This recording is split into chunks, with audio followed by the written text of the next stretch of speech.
Welcome to today's episode of The Nerve to Heal. And today we're talking about the very underappreciated and lovely cervix. The often overlooked part of our body, our female anatomy. A lot of people, when we tell them about our training as sexological body workers and as stream practitioners, and we talk about how we do a lot of vaginal mapping, and people are like, "Oh, why? What do you mean you do vaginal mapping? What do you even map up there?" Well, there's things inside your vagina, and the cervix happens to be one of the main ones, right? And a lot of women feel very empowered by being able to know where their cervix is, be able to touch their cervix, be able to know whether their cervix is low or high at various parts of their cycle. It's also helping women reclaim their bodies in general. So that's why we're giving a bit of love to the cervix today. It's a beautiful topic, and it actually brings more awareness to how I treat my cervix. I treat my cervix as this anatomy that is stuck. It's a story that I believe. Now, I also have a lot of scar tissue, and I've had umbilical mesh hernia that was repaired. So, using the mesh and a lot of inflammation. So, I feel like mine is stuck in a position. It is like a softening, and that's a very key word for the cervix, right? Soft Yeah. towards our cervix and your relationship to it. As with any other body part, as how we relate to ourselves in any way. How do you connect with those parts of your body anywhere? What is that relationship? It's a great question. Yeah. And what you just touched on now, the emotional and physical impacts of cervical trauma and scar tissue, which we see so much of in our work, and ways to heal and reconnect to that powerful part of our body. Yes. And I would like to add one thing to that that keeps popping up is when I first heard my cervix referred to as the Oz of the cervix, the opening, and it struck a chord in me that it is this profound space for which miracles come out of. Right. Life coaches. And it is a miracle, right? And that is within the female body. Yeah. It's not just the end of the vagina, right? It's Yeah. this dynamic, responsive organ. It has deep ties to the nervous system in general. It can change shape and texture and position throughout our cycle, throughout pregnancy, throughout birth. And Is arousal. yeah. And it's also directly connected to the vagus nerve. So it's this gateway to deep relaxation and or tension. And it's just so rich. And what really riles me up about the cervix is how it has been ignored and mistreated and misunderstood in both medical and sexual settings. Mm, very clinical, very clinically addressed. Check the cervix. Open your legs. Let me take a biopsy. Pap smears. Yes. Remember your first pap smear ever? Yep. How was that for you? And did you, No autonomy whatsoever. And it was just this is what you do. Lay down, put your legs up. Don't worry about that. You just let them do it because it's really, you don't know your body. This is how it goes. And I think that's how a lot of people look at the medical industry and doctors is I don't know my body. You tell me what's going on. I felt like I was part of a process. Mhm. Take your clothes off. Lay down. Put your legs up. Here's some socks. Well, this was a while ago. I think Gave you socks? yeah, they had the socks over the foot stirrup part. It was one of Okay. the two. I just remember feeling very, okay, this is how it goes. I just don't feel very connected. That was cold and impersonal. Okay, just go about my day. No connection to what was happening. I was later in life when I first had my first checkup. I remember my first, and it was actually very traumatic, but I buried the trauma of it for a long time. I was in the army, and they made us go get physicals once a year, and part of the physicals was a gynecological exam for women. And we did not get to pick the gynecologist. It was whoever the gynecologist was at the, army hospital or whatever. And I remember going in and he was super rough and aggressive. And I didn't understand really what he wanted me to do. I remember him shoving me down actually onto the bed and putting my feet in the stirrups Oh. and pulling me closer to him because you have to move to the edge of the bed. But I didn't understand what he wanted. And I felt super exposed and also just manhandled by this person who then shoved a speculum inside me and scraped. And it felt so horrible and so traumatic. I mean, I was bleeding afterwards for quite a while. The rest of the day I had like spotting and stuff. And I didn't even want to tell anyone about it because I was like, I don't know if that was normal. And I don't know if that was supposed to happen like that. How old were you? I think I was 19 or 20. Oh my gosh. I didn't know the language so well. No, not really. And I think, and he didn't really know the language so well either. He also was like an immigrant doctor. And I just think we both just had probably big, massive gaps in our conversation. But Yeah. at the same time, I just remember thinking, like, I don't know what just happened, but I don't want to talk about that to anyone. Oh. Yeah. And then just every time, and then I remember just thinking that really hurts. And I didn't like that at all. And now I have words for that. And I can be like, wow, that was a traumatic experience that happened to me. But at the time, I was just like, okay, well, I guess that's normal. And women just have to go through that once every couple of years. And it's not pleasant, but okay. But I can't say that I've ever really, like, I had one decent pap smear ever from a midwife. Tell me how that went. Love to hear the difference. Yeah. So I went to after I'd given birth and I said, I heard from another woman that you also do well woman checkups. And can you also do my pap smear?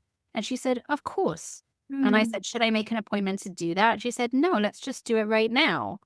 And I said, oh, okay. And then I just stood there looking at her and she said, oh, well, when you're ready. And I said, well, where's the room that we go to with your stirrups? And she said, I do not have a room with stirrups. And I said, well, how are you supposed to do the pap smear? And she just sort of looked at me like, what do you mean? Like, stirrups are not part of a pap smear? And she was like, just hop on the bed when you're ready. And she put this beautiful, like it wasn't a sterile puppy pad or anything she put down under me. She put down this beautiful strong style thing like we use on our massage beds. She put that down and then she asked me, do you want me to cover you? Which I thought was so considerate. And I was like, no, that's fine. And she was like, I can cover you if you want. I was like, no, I'm okay. And then she sat down in between my legs and she was on a more elevated chair. And she said, put your feet on my knees. Oh my God. I know, on your knees. And she said, yeah, just rest your feet on my knees and I'll be right here in between your legs. And she asked, which size speculum would you like? And she gave me 3 different options. And I said, well, this one, I think. And she was like, great choice. And then she said, if it feels uncomfortable, tell me and I'll take it out and use a smaller one. And anyway, she used that one and it was fine. It was very comfortable. She went in very slowly. She used lube. And she asked me a couple of times, how's that feeling? Would you like me to go any slower? And I said, no, that's perfect. That's fine. And Wow. she said to me, this next part is not very pleasant. And she prepared me for it. Everything she did, she prepared me for. And she said, this next part is not very pleasant, but it shouldn't be painful. And if it's painful, you let me know. And she said, it's going to feel like an annoying scraping feeling. And she said, and I promise I'll be as quick as I can. And then she did the scraping. And then as soon as she was finished, she said, you can take your feet off my knees now. And you can either be in fetal position or whatever position makes you feel good. She said, I'm going to just, step out the room for a second and get this sample sorted. You get dressed if you want or stay on the table if you want. That was the only lovely pap smear I think I remember that. Ever? Was this before or after your, This was right after my kids. was she a midwife? She was, yeah. And then unfortunately we had, because, in the US, we have medical insurance and how they dictate where you can go and what they cover and whatever else. And when we changed to Kaiser, I had to get pap smears from my Kaiser OB. And it was very, very awful again. Wow. I also had an experience with a nurse midwife who my pap for me. And I had heard about her through my midwives community because I had my kiddos at home as well. And I went to go see her, and it was just a regular office. But when you walked in there, the bathrooms were way cozy and little affirmation signs, and it was soft pink. And I use the word soft. I just felt very held and relaxed. It was a very relaxing environment. And so I met with the assistant, did the weight thing, did the last period date, and any concerns. And then she took me to the room to get undressed. And I went to the room, and it was a very pretty sheet on the bed and soft yellows and the soft colors again. And she gave me a silk robe to put on. With the silk robe, I felt very special and cared for and appreciated and rather divine. This is amazing. It's the little touches of humanizing you as Yes. you are worth something. Yes, absolutely. That you matter and taking the time. So she came in and she was an older woman. I would say early 70s. And I love that. I was like, I love that this is someone older, life experience, wisdom. Anyway, and we went through the process and it wasn't as personalized as your sound, but it wasn't impersonal. But what we did afterwards is we went and sat down together in another room and we talked. What are your concerns and this and that? And I do remember her touching my leg during the process and while she was taking the pap smear and all of that. And just feeling surprisingly appreciated during that whole thing. And I think that nurse midwives are a beautiful way to go. It's not to knock anyone else, but I don't go through insurance to get pap smears. I go to her. So the last pap smear I had, which was at Kaiser, which is an American insurance company if you're listening outside of America. And this is what I found so disturbing about this, because I actually think that my gynecologist at Kaiser was a pretty good one, right? Pretty good. And still being pretty good, this was a disastrous pap smear situation. She did ask consent and various things, which a lot of people don't even ask. They just put you on the table and jam a speculum in and go. She was a little bit more aware than that. And the pap smear itself was actually fine. It wasn't pleasant and there was no nice putting my knees on anyone or anything else. Yeah. It was fine. But then the results came back and they were positive, right? Over email, just a random email that then leaves you freaking out for until you can get hold of your doctor. And then when I got hold of her, instead of reassuring me that it was fine, she said, yeah, it's especially concerning because it's the two strains that are the most linked to cervical cancer, which again sent me into a bit of a tailspin of panic because who wants to hear that, especially from a doctor?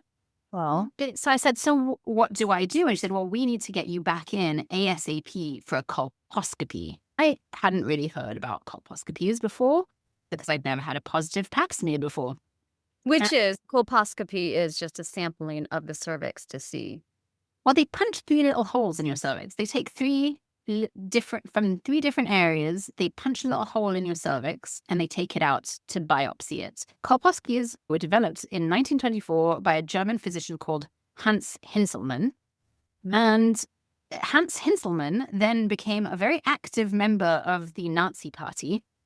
And during the Second World War, he actually experimented very unethically on Jewish women in Auschwitz, where he tested his colposcopy procedure over and over again on Jewish women with no anesthesia.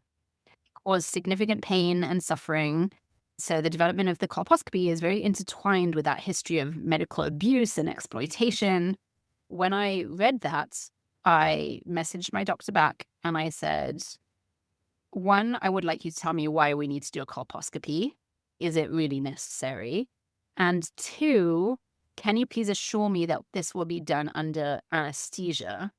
And she wrote back and said, there's no need for anesthesia. Feel free to take an Advil before the procedure. And then she said, it doesn't hurt. And so I immediately went to Reddit, and every single comment on Reddit from women who've had colposcopies said, it hurts like a motherfucker. Like, really, really hurts. And so I was like, oh my God, that sounds awful. And I messaged her back and I said, again, I'm a Jewish woman. This was tested by the Nazis on Jewish women in concentration. Yeah. I refuse to do it without anesthesia. You will numb the area. You'll numb it. And we went back and forth, and eventually she said, fine, I'll numb it, but you have to come in and do it.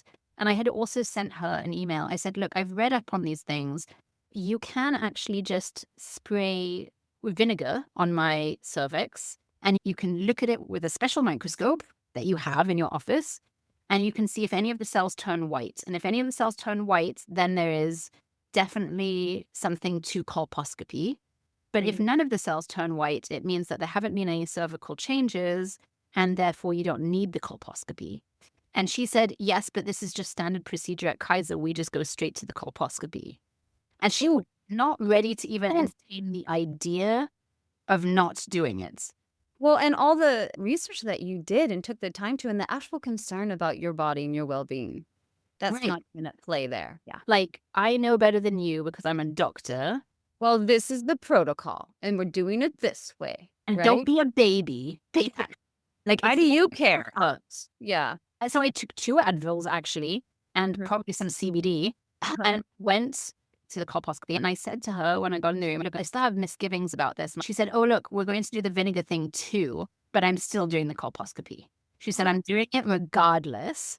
I said, why? And she said, just due diligence. And she said, look, if you were my sister, I would tell you to do it. And I thought, okay, well, at least that's making it a little bit more personal. And then I thought to myself, I'm going to do it anyway, because I would like to know what it feels like for my clients. And I would like to know what I have to go through so that when other women tell me what they've gone through, I can relate to it. Yeah. I had already resolved myself to do it. And so she did spray the vinegar, which stung a little bit. And then I said, did you see any white cells? And she said, no. And I said, so again, I'm going to ask you, do we have to go through with this? And she said, yes. Said, okay, I consent, even though it was, she didn't frame it as she wasn't even asking you, right? Yeah. And then I said, but remember that you did promise numbing cream. And she said, oh, I don't have any. What? Yeah. And I said, but you promised, and I have it in writing. And she said, yeah, I do remember you had some concerns about that. Unfortunately, I just don't have any numbing cream. So do you want to come back in another time? And I said, yeah, I guess I will do it another time. And she said, oh, I don't think I can book you for the next few months. I'm very busy. And then I said, do you know what? We're at Kaiser. Downstairs is a pharmacy. You could just get one of your nurses to go down to the pharmacy and get some numbing cream, and then they could use it. And then she got the nurse to come in, and the nurse was like, okay, I'll go do that. And then she came in 5 seconds later and said, oh, actually, we did have numbing cream. I just found it. So I just want to pause because you are such an informed person, and you absolutely were given no choice in a lot of those situations. And you persisted, and you were still met with resistance. And I don't know how long ago this happened, but that must feel very deflating and trapped. Was a year ago. No. A year ago. And yeah, it was, the whole experience felt very horrifying because I kept thinking to myself, she's a good OB. She's a good one that women like, that she has good reviews, that people say, go to her because she's sensitive and because she's this. While she definitely wasn't aggressive and she wasn't mean, but even then, you do not have a choice. It's my way or the highway. And that whole thing with, oh, we don't have numbing cream, followed by, oh, yeah, I just actually found it in the cupboard.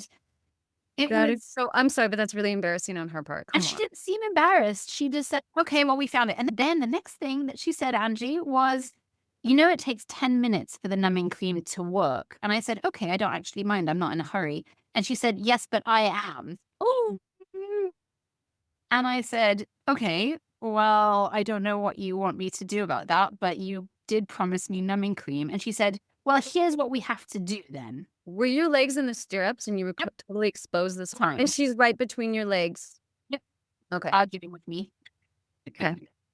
I mean, that's so vulnerable and deflating. Yeah. And I'd say that a lot of women, because I'm a sex educator and because I'm a sexological bodyworker, I had the resilience to have that conversation. Yes.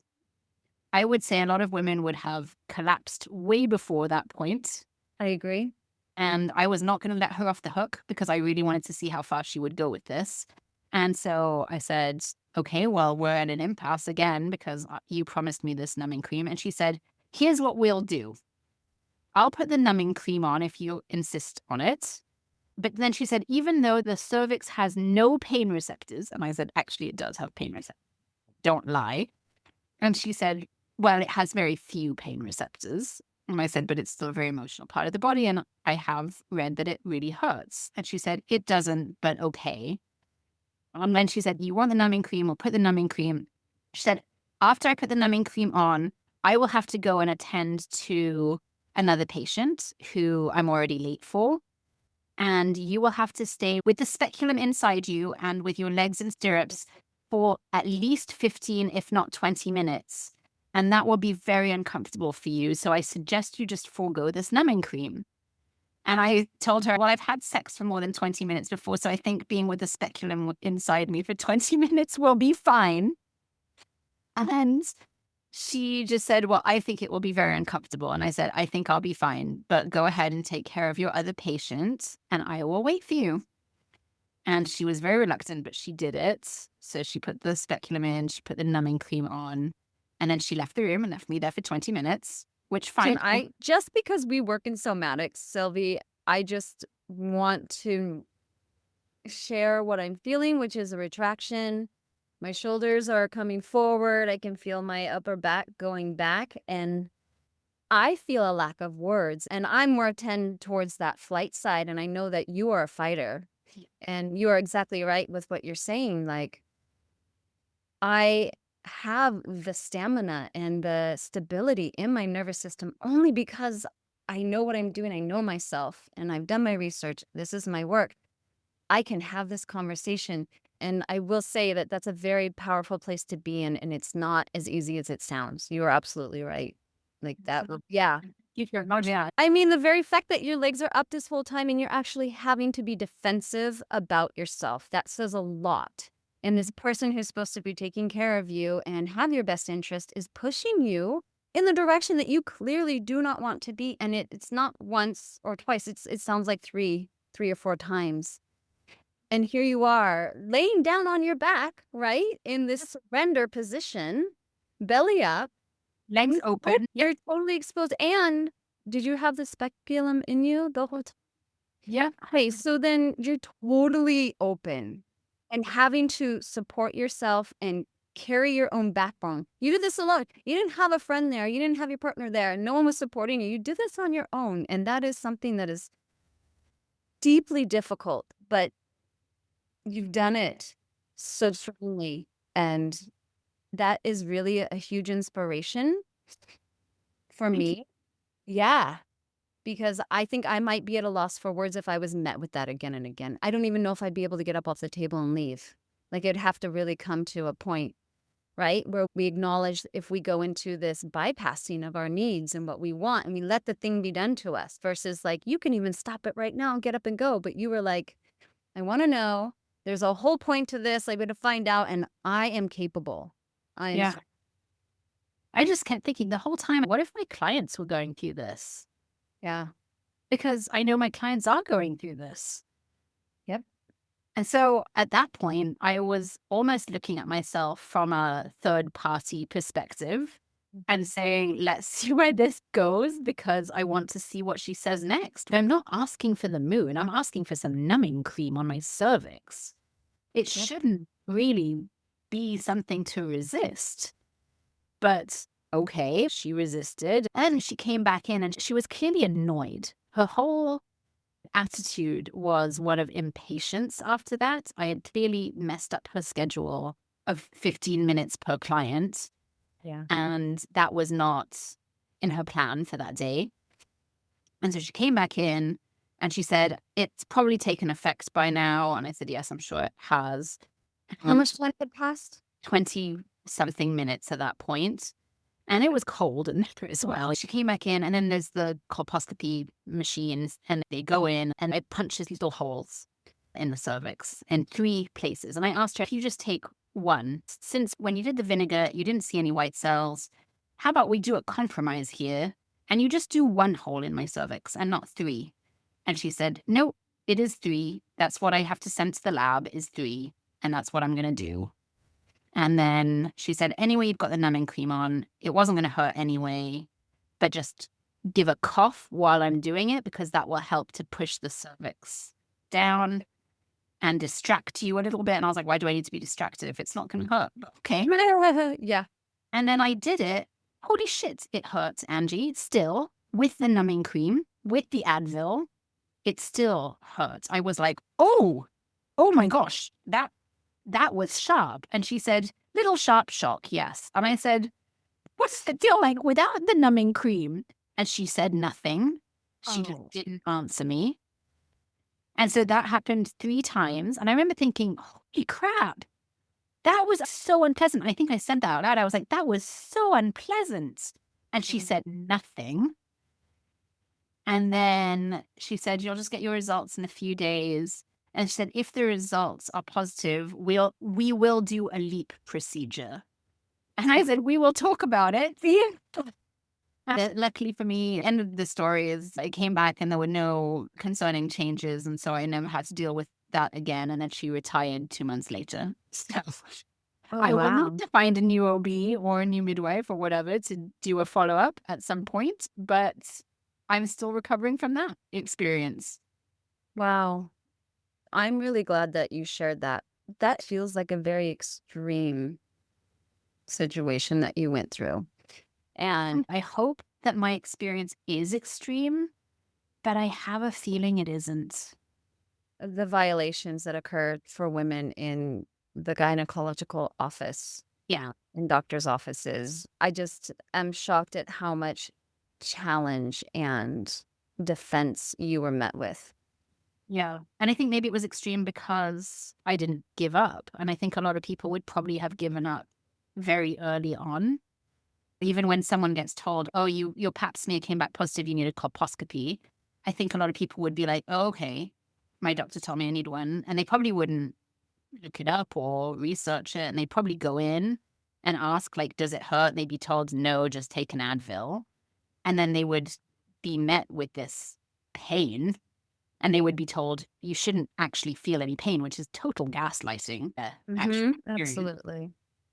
And then if they said, oh my God, that hurts, they would probably be told, oh, really? Well, the cervix has no pain sensors, so you're probably wrong. Or most women don't feel any pain, which again is gaslighting because it's just not true. And then they would probably not have anyone to talk to about that. So the fact we're talking about on this podcast, I just want to normalize if you've had a pap smear and it's been very uncomfortable and it's been shitty or horrible, or you've had a colposcopy and it's been awful, just know you're not alone, really, is what I want you to know. Because I don't think we talk about these things enough. And it's wonderful to be able to have this platform to talk so openly, uncensored, and just raw about it. With the colposcopies, I actually had the LEAP procedure done. I don't necessarily remember the colposcopy. So I had HPV come back as positive, and this was years ago. I'm going to say 22 years ago. I'm almost 50 now. And the doctor said, let's just keep an eye on it. I was like, hey, whatever, and that's fine with me. I really wasn't clued in at all to my body then. And then about 16 years ago, so like, I don't know, 8-10 years later, I came back with HPV, and I had gone to like a Planned Parenthood because I didn't have the funds to get what I needed, but I went to Planned Parenthood and they gave me a pap smear. It came back positive, like grade 2. And they said, here's where you're at. You've tested positive before.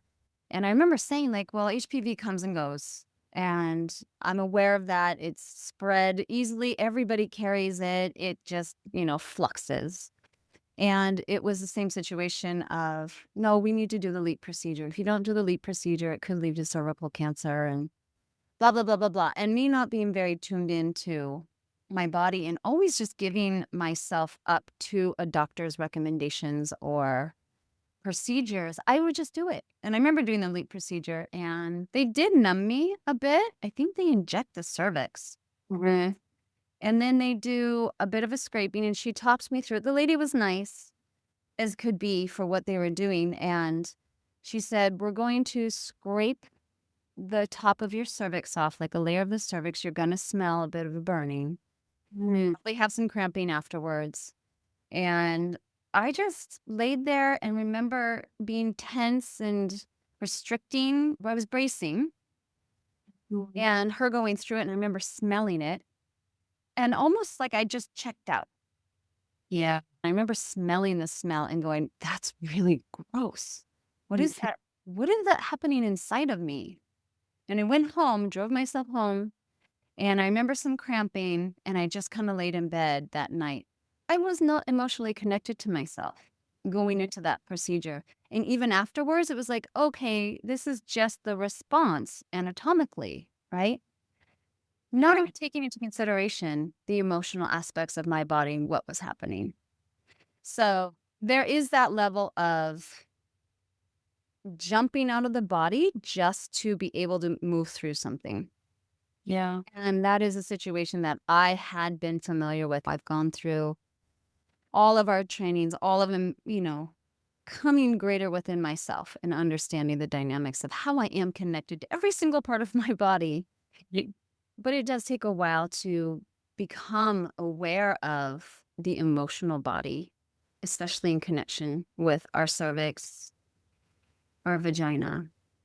Yeah. I mean, the cervix, when we learn about it in stream, we are told, and we learn very quickly from touching it, that it's a core emotional boundary in our bodies.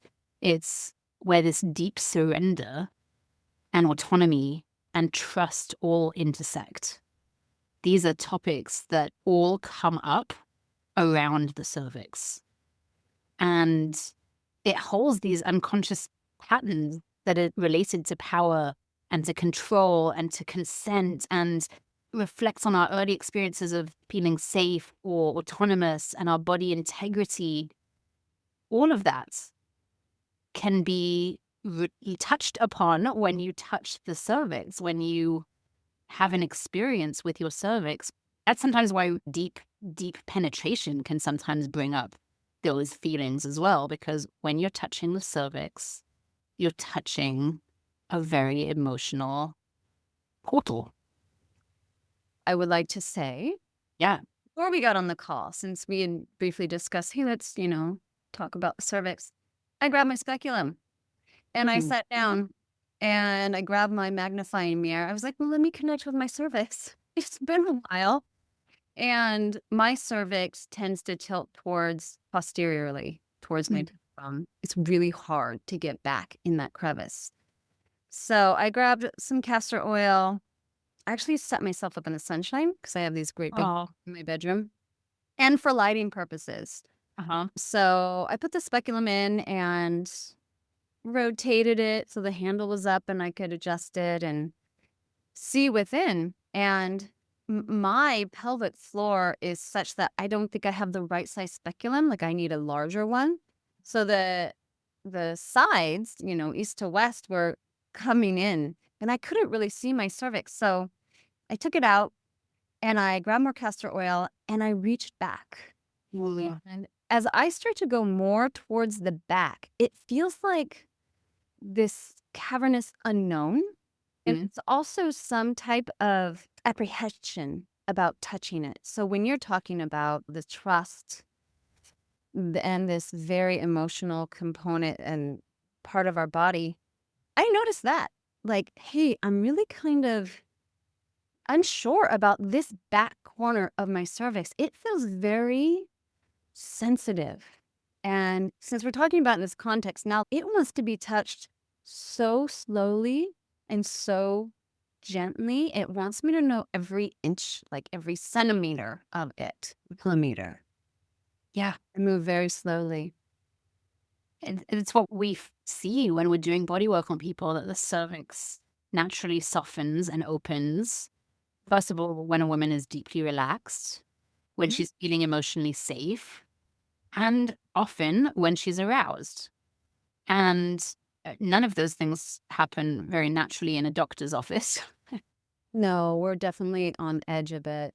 And what you said, even with yourself, even outside in the sunlight by yourself with a speculum, it takes time.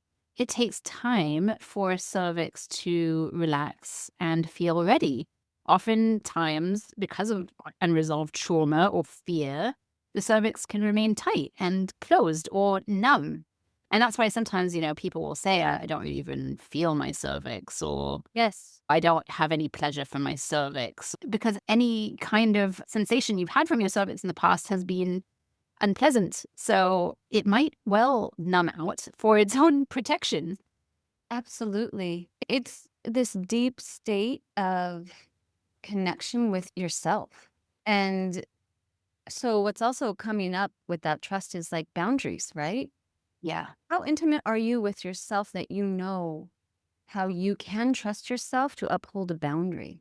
I mean, there's surface layers to that in regards with boundaries, but connecting more deeply in that way, like you want to talk about self-worth and self-love. Wow, let's really work with that, the cervix. How to Yeah. have a relationship with your cervix.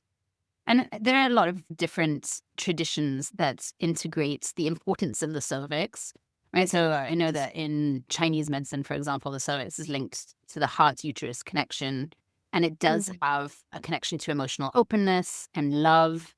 And love actually directly impacts the cervix's ability to soften, which I think is so beautiful that they recognize that in Chinese medicine.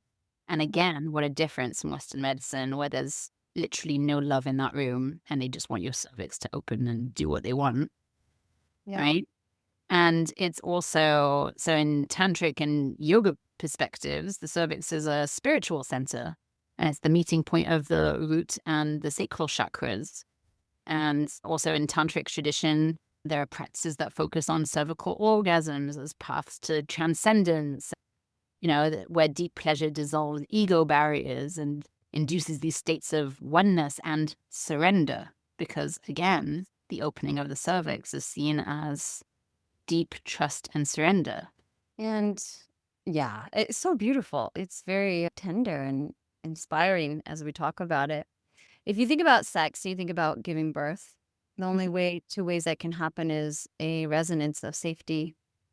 So the cervix can open, it can dilate. And with sex in the nervous system, we first have to be downregulated. We have to feel safe in our bodies. So if you're having intercourse and you're just on autopilot, you're doing it, and there's not really a deeper layer of safety within yourself and perhaps your partner, you're not going to be able to access your full capacity of pleasure, of exploring yourself.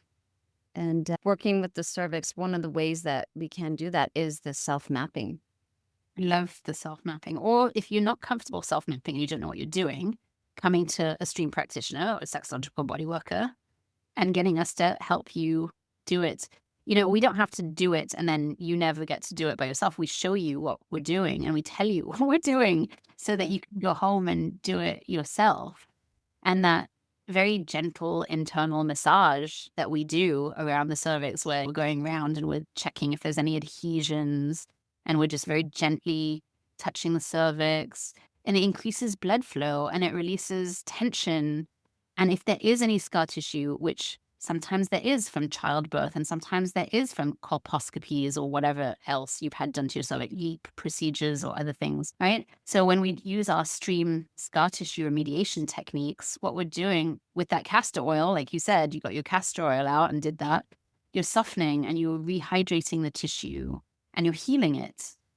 And then there's that self mapping, that conscious touch, which is just so, so, so important. We're having that conversation with our tissues. And when you are working with a practitioner, it's a different experience because there is that conversation happening. And you've already established the dynamic, the relationship between you and a client. And there's safety, obviously, and consent there. As you're having this conversation with the tissues, as you feel, say you're the client and you're feeling the practitioner's touch within, vaginally or on your cervix, even anally, your mind maps your body differently than perhaps what actually is there. So you might think that, let's just say, a 12 o'clock position, which would be straight up towards your belly button, might feel like a 2 o'clock position to you.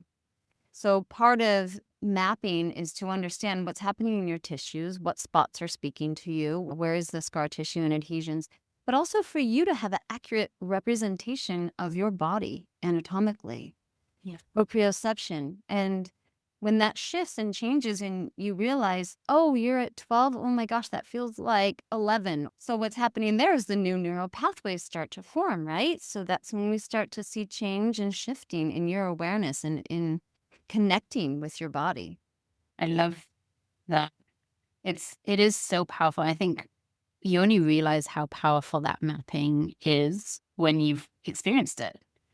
And the shifts that can come from mapping and from also working on your own scar tissue or having your scar tissue worked on. I've had clients tell me that they'd never connected painful penetration or numbness or whatever to their cervix. But then after working on their cervixes, they suddenly had a bunch more sensation. Yeah. Or Mhm. even things like irregular menstrual cycle, which is crazy, right? Because we just think of a cycle as being something that just happens. But no, your cervix can also impact your cycle if it has scar tissue, if it's scarred, if it's adhered, if there's poor cervical fluid production, that is also impacting irregular, painful cycles. And it can be fixed really easily. Shouldn't say the word fixed, healed is better.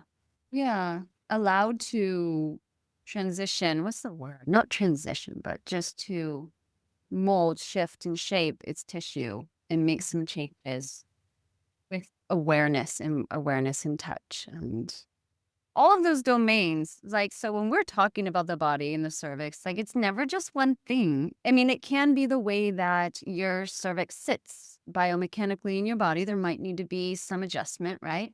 Yep. Maybe doing scar tissue, you need to work with scar tissue. Could be something to do with your blood. How is your liver functioning? But I would say that emotion that lives there is a huge aspect of it as well. Yeah. And just meeting your unconscious, what's Yeah. coming up when your cervix is being touched. Is it grief? Yeah. Is it shame? Is there past trauma? Are you suddenly remembering something that didn't feel good there? And can you release those emotions? Can you hold them? And if not, can you be with someone who can hold those feelings with you? I think all of that is just really beautiful. Yeah. And on a side note, when we touch the body in this way and you actually surrender to what is and what's happening in that moment, your body does strange things. And you might feel very uncomfortable about that. You might make sounds that feel really weird, but it's so necessary to flow with whatever arises in that moment. Feel connected and okay with how your body responds to touch, to emotion, and let it express itself in whatever way it wants to, because your body has a mind of its own and we work with it in a different way.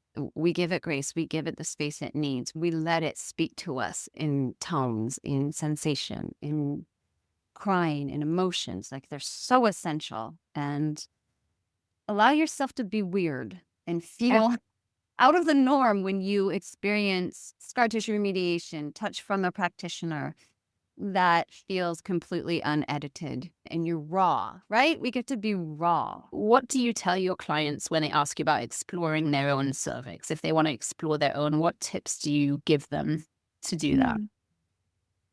I think that at what level is the person at? But I would think in the very beginning, it really is a lot of just connecting surfacely, like placing your hand over your low abdomen Mhm. and just breathing and imagining, envision your cervix and start to establish that type of a connection with it.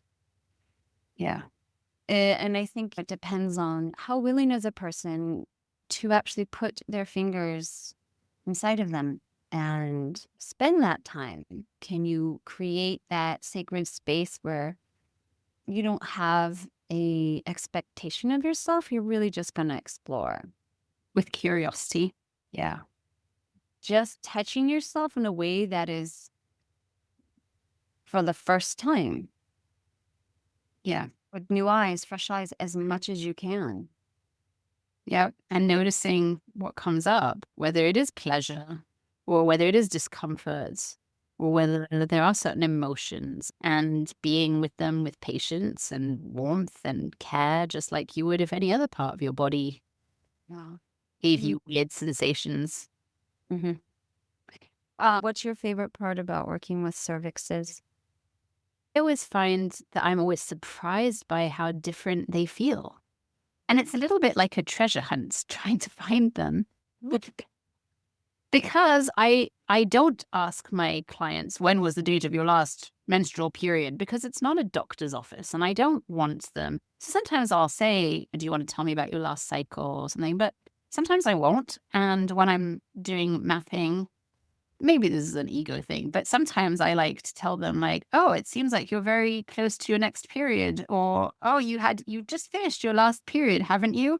And then they often say, how do you know that? And I'll say, from how high up or how low down your cervix is or how it feels. And I like saying that because then it prompts this curiosity in them of, well, how does it feel when it's Mm. close to my period? Or how does it feel when it's just day 2 of my cycle? And then I get to describe their cervix to them. And then Mm. I can say, do you want to feel it? And often they're like, what do you mean? Can I? And I'm like, well, it's your cervix. Of course you can. And they are usually so shocked by that. It's so funny seeing them actually rooting around in there. Wow. And then they say, I think I found it. And then I say, well, what does it feel like? Does it feel like you found it? Because you can usually feel if you've got your cervix. And then they'll say, oh, it's sensitive. It's this. And I'll say, yeah, it sounds like you found your cervix. Can you find your cervical opening? Mm. And oftentimes it's the first time they've touched their own cervix. Yeah, absolutely. And I do love that with clients. I love seeing them see that they have permission to touch their own body. It to be so medicalized that someone else has to touch it for them. Yeah. And something beautiful about that is that you are with them in that first time and you are this supportive person. And it's not enveloped in any like shame or rushing. That's the beauty of coming to a sexological body worker. We can touch your cervix without hurting your cervix. Yeah. Like nothing bad has to happen to it. Nope. Meet yourself with that tenderness and the gentleness. I think it's just resonating with me now, like how you approach your cervix and how you connect with it is a very big reflection of your inner self, inner work. That's a really nice reflection. Say more about that. Notice, are you there with curiosity? Do you want to explore everything? Or is it more of a, ooh, I don't know if I want to go there, right? Just notice what comes up for you. Yeah. It's very deep work. Like I often, when I place my middle finger in, Mhm. to feel it, I have to use my other hand to push it back. But it sometimes feels like a degree of having to work to get to it. I mean, any aspect of discovering yourself is fascinating if you slow down and you just notice how you're responding and what's coming up for you. What you're saying and what we're both saying in this podcast is that the cervix deserves slowness, gentle care, respect, and awareness. It's part of the sacred anatomy of who we are. And vaginal mapping and scar tissue work, these are powerful tools for your healing, for your pleasure, and mostly for your empowerment. Because women should feel in control of their own anatomy, whether that's in a doctor's office or with a partner or in solo exploration. They should be in charge of their own anatomy. Yeah. And that begins with knowing it. Where is it? What's the size? What does it do? What's its function? So I would say like a call to action for anyone out there who maybe doesn't have access to a stream practitioner or to a sexological body worker to do in-person work. You can always get in touch with us virtually and we're always happy to guide you. But if you don't have access to an in-person sex bod or stream practitioner, you can try doing self-exploration practices by yourself. You can journal about your relationship to your cervix, and you don't even need to touch your cervix for that. If you are not ready for that, you can just lay your hand on your lower abdomen, like Angie said, and see if you can visualize your cervix, and then maybe journal about your relationship to your cervix. Mhm. try and think about at least one thing that you would like for your comfort and advocate for it. Even if it's one small thing, just maybe think about what that thing is and advocate for it. And hopefully you get it and you don't get the resistance that I got. And I'd say also share this episode with anyone who you think needs to hear it. I want to add two things to what you're Yeah. saying. Like when you do go in for a pap smear or a visit, bring a friend if that feels good to you. You don't have to do it alone. Bring your sister, bring your best friend, bring your aunt, whatever. Just have someone by your side if that helps you feel stronger and safer. And also, when I did my pap, I asked the doctor for a mirror. I'm like, can I see my cervix? I used to have those. I don't have them anymore. And I think a fun thing to do would be to bring your own handheld mirror with a handle. So you could look when they're inside. They have the light, so you can actually see. It's kind of hard to see your own cervix at home. The proper fitting, lighting, and angle. So bring a mirror, bring a friend. You don't have to do it alone. I think this was a very juicy episode. It was a very important one. I think that the cervix needs to come back to the forefront of conversation when we're talking about vaginal health in general and about emotional connection to ourselves and to our femininity. So, yeah. Yeah. Really, wow. What is happening within us? And it's mysterious. I mean, anatomically, we know what's going on, Yeah. but the sheer feats that a cervix goes through and all of the nerves connected to it. We didn't really go into which ones and how that's connected to the rest of your body, but the profound changes that it has from moment to moment. It's a living, moving tissue that responds to you and your nervous system. Yeah. Very heartwarmed. I can feel my heart opening more and it feels softer. So through this sharing and discussion of the cervix, I feel wider in my back body. Yeah. That's a really good observation there. I also feel that. Yeah, like from top of pelvis to my shoulder blades. I feel connected and a bit wider, kind of more spacious. I noticed that my sits bones are definitely further apart on the chair than when I first started. That's Yeah. So, again, thank you for joining us for this episode. And if you have any questions or comments or feedback, or if you want to share your own pap smear or colposcopy stories and you just want to get that off your chest, feel free to do that. We would love to hear them and we would probably respond to them as well. Feel free to email us or DM us, and we will see you in the next episode. Thank you. take care.